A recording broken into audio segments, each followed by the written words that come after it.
বাংলাদেশে ৭১ সালে স্বাধীনতার ঘোষণা এখান থেকেই হয়েছিল। আপনাদেরই এক গর্বিত সন্তান সবার আগে চিৎকার দিয়ে বলেছিলেন উই রিভল্ট।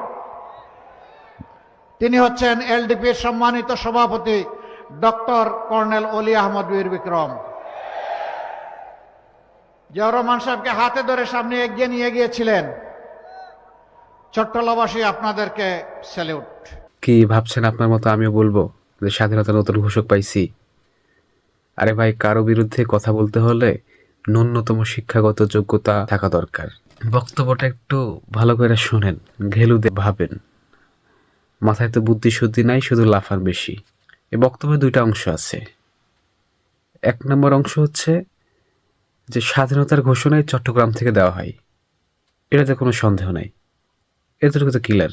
দ্বিতীয় অংশটা হলো উই রিভল্ট, মানে আমরা বিদ্রোহ করলাম। এই কথাটা তো সর্বপ্রথম অলি আহমেদ বলেছিলেন। তো এখানে ভাই ভুলটা কোথায়? এই যে লাফালাফি করছেন স্বাধীনতা, ওখানে তো বলা হয়নি যে অলি আহমেদ স্বাধীনতার ঘোষণা দিয়েছিলেন বা স্বাধীনতার ঘোষক। একটু একটু ভাই পড়াশোনা তো করতে হবে, শুধু লাফালে তো হবে না ভাইয়া। স্ক্রিনের দিকে একটু ভালো করে লক্ষ্য করেন, তাহলেই বুঝতে পারবেন আসলে ঘটনা কি। অলি Ahmed was the first Bengali officer to revolt against the Pakistan. Oli Ahmed was instrumental in the decision to declare independence. He sent Major Ziaur Rahman to the Kalurghat radio station to broadcast the declaration. অপব্যাখ্যা মূর্খতার লক্ষণ।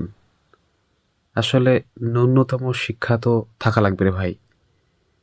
দেখেন, জিয়াউর রহমানকে স্বাধীনতার যে ঘোষণা সেটা দেওয়ার জন্য অলি আহমেদ সর্বপ্রথম তিনি ফোর্স করেন, তিনি তাকে বাধ্য করেন এক প্রকার যে আপনি ঘোষণা দেন, যা হবে আমরা দেখব।